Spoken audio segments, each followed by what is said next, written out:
assez simple en fait. Lorsqu'on va faire son marché, on compose le repas de la soirée avec les mêmes produits. On utilise les mêmes produits du début à la fin.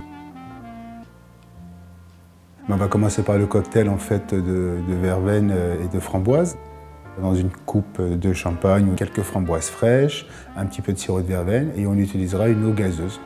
Alors après, on va prendre un pain au petit épeautre, on va faire une petite tranche, on va la faire toaster dans de l'huile d'olive. Ensuite, on va la poser sur une petite assiette et on va préparer à côté notre chèvre qu'on va couper en petits morceaux avec des noisettes concassées, un petit peu de cébettes hachées finement, de l'huile d'olive, du sel, du poivre.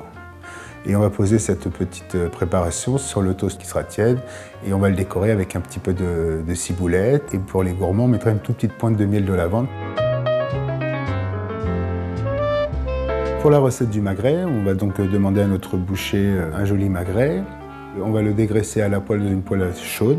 On va bien le dorer de chaque côté.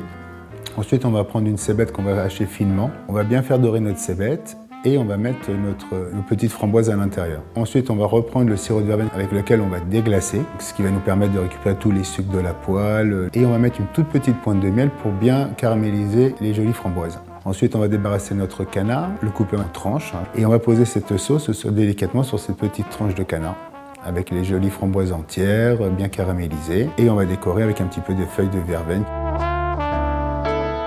Tout le monde a dans un livre de recettes à la maison une bonne recette de pâte sablée. Dans beaucoup de recettes, on met de l'amande, mais là, on mettra de la poudre de noisette qui serait nettement plus agréable mélangée avec les noisettes fraîches. On va étaler notre pâte et les couper à l'emporte-pièce. On va les cuire pendant 15-20 minutes et à moitié de cuisson, on va y apposer les noisettes décortiquées. En sortant du four, on va récupérer notre sirop de verveine avec un pinceau et on va imbiber les petits sablés. Et ensuite, on va le décorer avec les framboises, notre miel de lavande. Tout le monde a le souvenir d'enfant, dans les framboisiers, ça sent la framboise, donc on a cet état d'esprit.